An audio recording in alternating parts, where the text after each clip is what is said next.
Today's speaker has a front row seat to the impact as he sees the data that reflects challenges in our economy within our specific state and region. Joe Mahon is the Regional Outreach Director at the Federal Reserve Bank of Minneapolis. Joe's primary responsibilities involve tracking several sectors of the economy and the Fed's ninth district, which includes Michigan, Minnesota, Montana, North Dakota, South Dakota, and Wisconsin. Sectors he follows closely include agriculture, manufacturing, energy, and mining.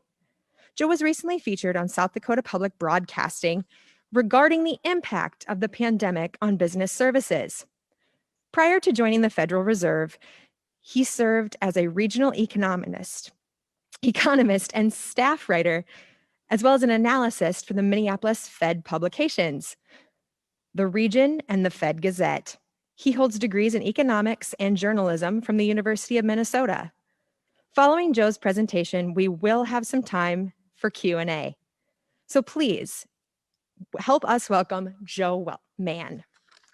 Thank you for the introduction today, or for the invitation today, and thank you, Katie, for the introduction. I appreciate the opportunity to speak to a curious and an active set of young minds. I always appreciate an opportunity to share my perspectives with young people about business, and I'm probably going to have more to say maybe about maybe advice in life in general, and less about small business. In fact, I didn't say this when I was invited because I was kind of excited about the opportunity to speak to you, but in a way, asking an economist for their thoughts on small business is a little bit of a puzzling choice. And I say that because while a lot of people tend to think of economics as being sort of the study of business, really economics is a social science that focuses on how societies allocate scarce resources that have alternative uses. And that includes business, but it also includes households. And really economists like me tend to be, frankly, we tend to be nerds who are more interested in equations and in data and in books than we are in really the real world. Businesses, of course, are much more engaged in the real world. And so while we like to think that businesses can sort of make use of the principles of economics, and a lot of times I think that economists maybe don't pay enough attention to businesses, or rather to what businesses have to say. And what do I mean by that? Well, whether or not you've taken economics, you might be familiar with the sort of simple Blackboard economics 101 model of the economy, which focuses on an economy in equilibrium. And what I mean by that is an economy in which supply is equal to demand. And in that sort of imaginary Blackboard world where supply equals demand, competition drives down excess profits, eventually to zero. And while this is a really useful model or theory for studying things like how changes in the price of a certain commodity or good might affect the price of others and demand for others, how changes in incomes might affect overall demand and things of that nature, and employment, it really doesn't have a role for entrepreneurs, because in this world where businesses are maximizing profits and competition drives down sort of profits to zero, there's really no role for someone to move in and start a new business because the economy is in equilibrium. And so I think economists, and there's some famous economists who've sort of focused on this question. Joseph Schumpeter is one of them, an early 20th century economist. Have focused on this issue of what drives entrepreneurs and what is the role of entrepreneurs and new businesses in the economy. And we've long understood that really their role is to break that equilibrium and take the existing order and disrupt it to create new opportunities. And they don't just focus on creating existing products and services in a more productive, more efficient way, but really creating new markets and creating new products. And so I'm oversimplifying, of course, by describing this economics 101 or Blackboard world. in which there's not that much of a role for entrepreneurs, because there are other areas, and if you do choose to study economics, you'll learn about them, in which these sorts of activities are more central, and in particular among those who study growth and those things which build wealth over time in society, the really dynamic features of an economy. It's long been understood that new businesses have a role in that, and it's become more appreciated in the last generation how central the role of innovation and new business creation and entrepreneurs are in propelling an economy forward and in causing growth. That growth isn't just about investing more in existing capital and growing capital stock, but in creating new markets and creating new ways of innovating. So that's one way I think in which economics has sort of changed to sort of focus more on those things which are central to entrepreneurs. The other one is that over the last generation, there's been what you'd call sort of a turn toward empirical analysis in economics, that is focusing on data and evidence more than on focusing, again, on these imaginary worlds that only exist in equations on a blackboard. And to that end, maybe a lot of you have learned in this program, in the Big Ideas competition, or in some of your curriculum, that small businesses, as far as some of the data that are available to us indicate, and small businesses are responsible for the bulk of new job creation in the economy. So that really kind of highlights how important small business is and how important entrepreneurial is in keeping the economy growing and creating new jobs and new opportunities for people. In fact, somewhere on the order of, it's estimated, depending on the period you look at, up to 60% of new jobs are created within small businesses. But there are a couple of really important caveats that I want to focus on to that, to that piece of data that you might often hear cited about small business, that it leads to the bulk of new job creation. The first one is that it's not really small business per se that is responsible for the bulk of new job creation. It's really new business.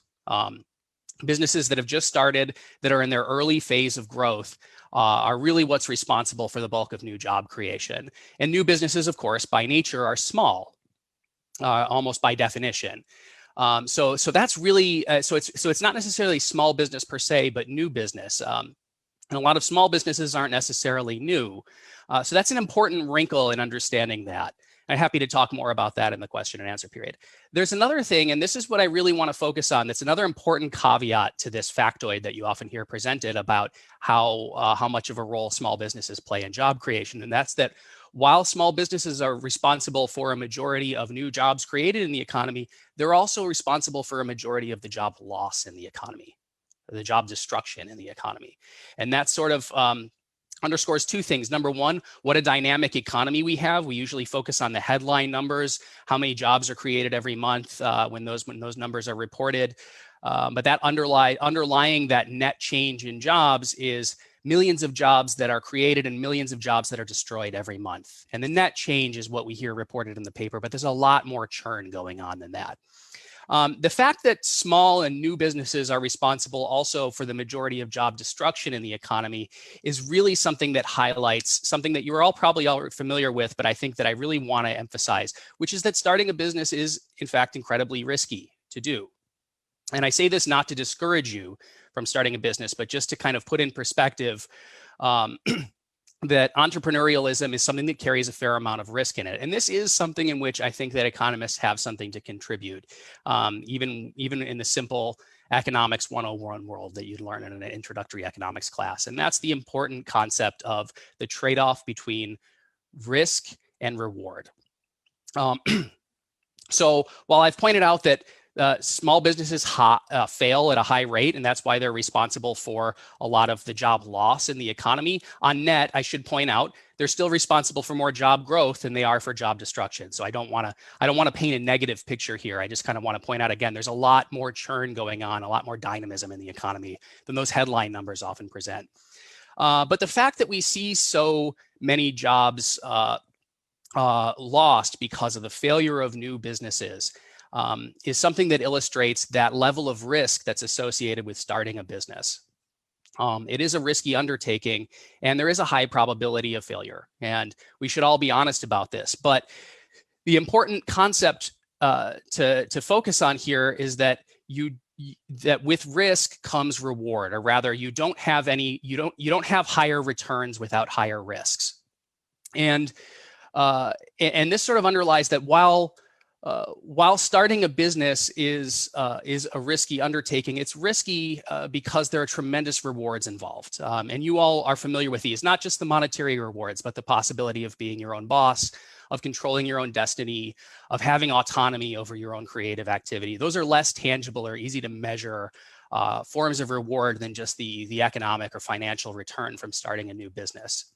But nonetheless, I think it's important to point out that those tremendous rewards that are associated with entrepreneurialism also come with a tremendous amount of risk. And I don't think any of you at this early stage in your life should have any illusions about that. But of course, when you're young is a great time to take risks.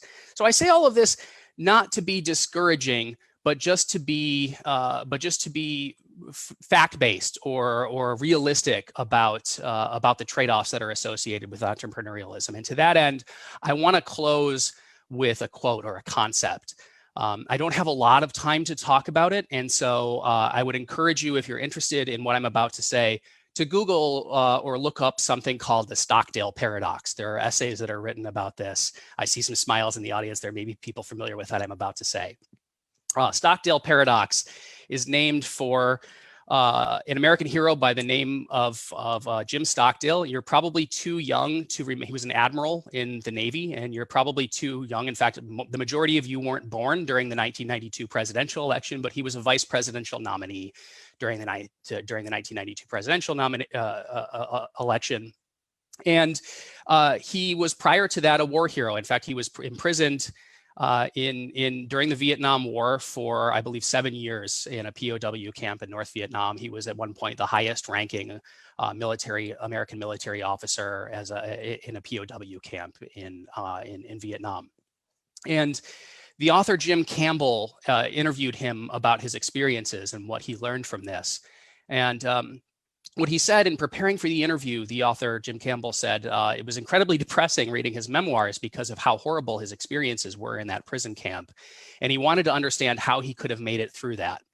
And Admiral Stockdale told him, not only did I never get depressed, but the entire time I was in there, I was hopeful that I was going to get out. I knew I would get out. I knew I would prevail. And more importantly, I knew that this would be the defining experience of my life and that I would be a stronger, better person because of it. And so the author then asked him, well, who was it that didn't do as well as you did? And he said, well, that was easy. It was the optimists. And that's the paradox. How can you believe in yourself and believe that you're going to get through this? And yet those who fared through the worst through this experience were those that were most optimistic. And he said, the people who were naive optimists who just said, we're going to get home by Christmas, and then Christmas would come and they would still be in the prison camp. They were the ones who eventually had their hearts broken and gave up. And what he said, and this is the quote I want to leave you with: you must never, ever confuse, on the one hand, the need for absolute, unwavering faith that you can prevail despite those constraints, with, on the other hand, the need for the discipline to begin by confronting the brutal facts, whatever they are. So again, I say this I talk about the need to understand the likelihood of maybe not succeeding in your first business venture as a way of just saying that's a brutal fact to confront. That's what you're faced with. But if you believe in yourself and you have that unwavering faith in your ability to prevail, and you're willing to confront those brutal facts, then you absolutely can do great things and succeed in business or anything else you decide to do in life. And with that, I've probably said enough, and I think I will take a break for questions for however much time we have. Thank you. That was fantastic. Thank you, Joe. A couple questions right off the bat, submitted earlier from our student groups. What inspired you to get a degree in economics and journalism? Sometimes hand in hand, but maybe could be seen on different ends of the spectrum. Well, this is a good question. I'll start with talking about the economics one because that one I got interested in younger, and there's no way to answer this truthfully without sounding a little bit egotistical, which is to say I was a very good student when I was young. Too young for it to matter, by the way. I'm talking about like first and second grade here, but I never early on in my experiences, and partly because I had some great parents, I didn't have a lot of difficulty with subjects in school, with reading and math and things like that. And I was in an enrichment program for gifted kids. And they sent us to a summer camp at a community college. And so we were focusing on science and math and STEM stuff. But one of the classes was a business class. And in fact, it was focused on the stock market. And the first day in class, and I was about 8 years old, he pulled out the stock page of the newspaper for our young people in the audience. A newspaper is something that used to exist. It was a printed sheet of material that had information that you would now read online on it. And it had a business section in it, which actually had your daily prices for all the stocks on the New York Stock Exchange and the other major exchanges. And this professor at this college explained to the group of young students of us what stocks were and why they had a price and why the price changed every day. And none of this made any sense to me whatsoever when I was a little kid. And it was the first thing that I ever encountered in school that I found truly baffling and puzzling. And I said, well, this is something that is interesting and challenging, and I should learn more about this. And that was how, from a young age, I got interested in economics. Now, the ironic coda to this story is that if you go to college and you study economics, you still won't learn much about the stock market or what stocks are, and certainly the more you learn about economics, the more you learn that it has very little to say about what affects the changes of stock prices and other financial markets from day to day on a day-to-day basis.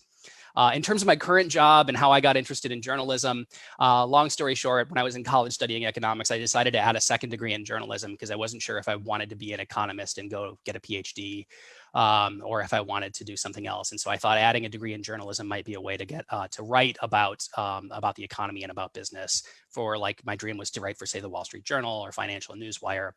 And then I ended up at the Fed actually because after I graduated college, I was having trouble finding full-time employment as a journalist, and they had a position open up at the Minneapolis Fed for someone who could write about economics. So it just because at that time we had publications that we wrote that focused on the economy in the Ninth District and economics more broadly. And so it seemed like a perfect opportunity for me. I was young and inexperienced and cheap at the low end of the pay scale, and so I was a good fit for them. And they hired me for that position. Over time, I started pursuing my graduate studies in economics part-time, and then eventually got my master's degree and got promoted more into the economist role. But that's kind of how I ended up where I am. Fantastic. How and when did you decide that this was the current field? You know, how does one decide that the Fed is the ultimate goal, or is it the ultimate goal? It wasn't really something that was in my purview when I started. Like I said, I kind of thought that I would either be an academic or that I would be a journalist. But once I started working at the Fed, and then really I didn't think that I would be there that long. I thought that I would work at the Fed for a year or two and get some experience and get a quote unquote real journalism job. But I really enjoyed working at the Federal Reserve. It's a unique sort of institution in that we're kind of a government agency and sort of a business and sort of a nonprofit. But we're a public service organization, and there's very much a spirit of public service in everything that we do. And I worked there for about a year, and I realized that unlike every other job I'd had before, I liked all of my coworkers and I got along with them. And that spirit of collegiality was something that made me want to stay. Our next question pertains to the ag economy specifically. Mm-hmm. What factors related to agriculture do you look for that show a strong or weak ag economy? Well, I don't think I'm going to have anything particularly insightful to say on this for anyone in the room. And there's probably a number of you who are either live on a farm or have relatives who do.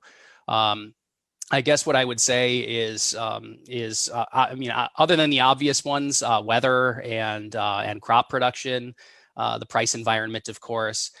There's an interesting situation that we're in right now, which is actually the projected farm income nationally for this year is expected to be up quite a bit from last year.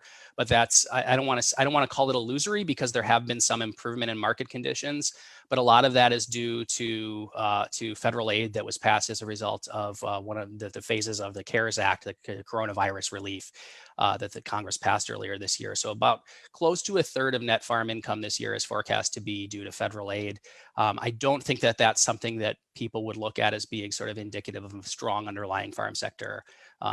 We know that ag has been struggling for a number of years. Commodity prices have been low. They've improved somewhat recently, and I think that's a good sign. But most of the folks that I talk to in the industry think that we're some way away from really seeing kind of a healthy ag economy again, unfortunately. What are the top 3 sectors that you think we will see the most growth in small business in the future? So I don't have, I'm not quite going to answer this question directly. Because I don't really have a lot of insight on what the top 3 sectors are. And frankly, as I've tried to kind of explain, I don't think my opinion is really worth that much in terms of what are profitable business opportunities. There are a few things that I'll point to. Obviously, healthcare is one of the fastest growing sectors of the economy. And I would focus on, really more on services, healthcare services, and finding new ways to provide those using technology, using improvements in technology, more so than maybe focusing on products. And I'll say more about that in a moment. Obviously, service-driven things like restaurants and retail, those are going to be fast growing once we get through the pandemic and those sectors start to recover.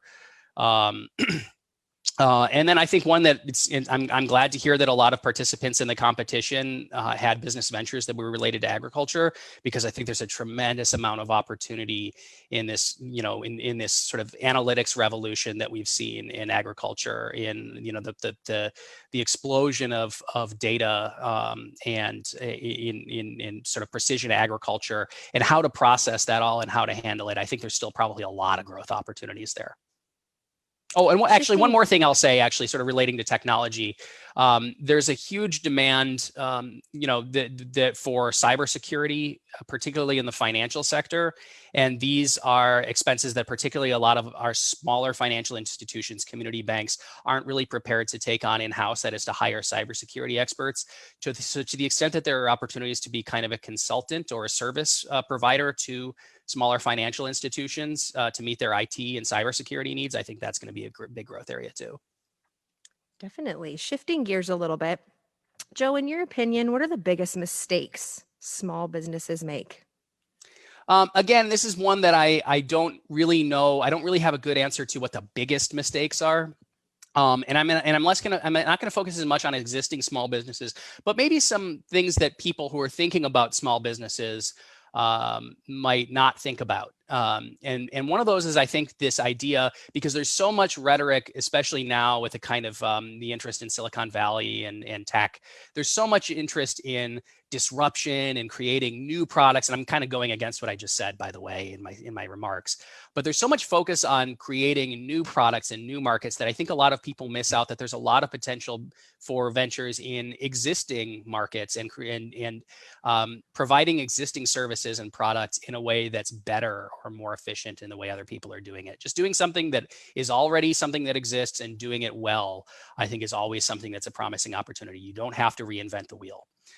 The other thing I'll say is, I think that a lot of people tend to think of new business and entrepreneurialism as focused around creating products, on making things. And while that's important, and I'm native of Detroit and manufacturing is near and dear to my heart, a lot of the growth in the economy over the last generation has been in the services sector. So it's not necessarily in providing goods, but in providing services. And I just described in the last question kind of some of those things that I think is growth opportunities there. Definitely. What do you see the most common reason small businesses fail? So this is another one where I'm going to kind of punt because I don't actually know the answer. I'm sure there are economists who studied it who have a better idea for what the most common reason small businesses fail. But I'll just say that in my own anecdotal experiences, knowing folks who have started small businesses, both professionally and personally, I think one reason, and it's maybe wrong to label this a failure, but I do think that one reason a lot of small businesses close is because the people who started them run them for a few years, and maybe they're actually successful at them as in terms of turning a profit and being sustainable, but they just decide at some point, this isn't really for me. I don't like, I think a lot of people maybe have illusions about how much work running a business actually is. It's a tremendous amount of work and responsibility to own a business. And in fact, I know several people who've started small businesses that have been successful, and then they've sold those businesses and then gone to work at their own businesses for the new owners because they decide that they would rather collect a paycheck and have a job than actually manage the business. So I wouldn't classify those as failures, because it's not necessarily like you started a business and it wasn't profitable, it was insolvent and it went out of business. But I think that's a very common phenomenon in small business, that a lot of the small business dissolutions or closures are actually due to people just deciding that this isn't for them, that they don't actually want to run a business. Excellent. Thank you, Joe. What do you think the most important criteria to help a small business be successful and profitable would be? So the really easy and obvious answer is make more money than you spend. But and again, this is one where I generally say I don't like giving advice to businesses because I've never actually run a business, and like I said, I'm kind of an egghead. I spend all of my time looking at data. So again, I think I think getting back to kind of the biggest keys to success, knowing when to quit something that isn't working, I think is a huge one. And this is maybe one that I could have listed under the most common mistakes or causes for failure. And this is, again, something that economists do have some insight on. If you're not familiar with the term, look up sunk cost fallacy. That's the idea of throwing good money after bad. If you have a venture that's losing money, and you continue to push it and to invest in it and throw more money in it just because you've already put so much into it, that's not something that's actually a rational decision to make.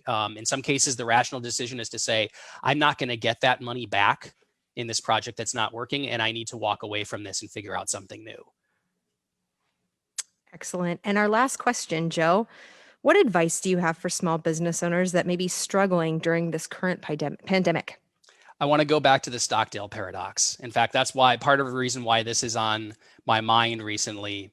We will get through this, and I can't imagine how hard it is, especially if you're in a high contact sector of the economy, like the restaurant industry or hospitality, and it's just not practical or not possible in some cases to be keeping your business open. But this will, we've had some good news, obviously, as we know recently on vaccines. We will get through this eventually. There are better times ahead. I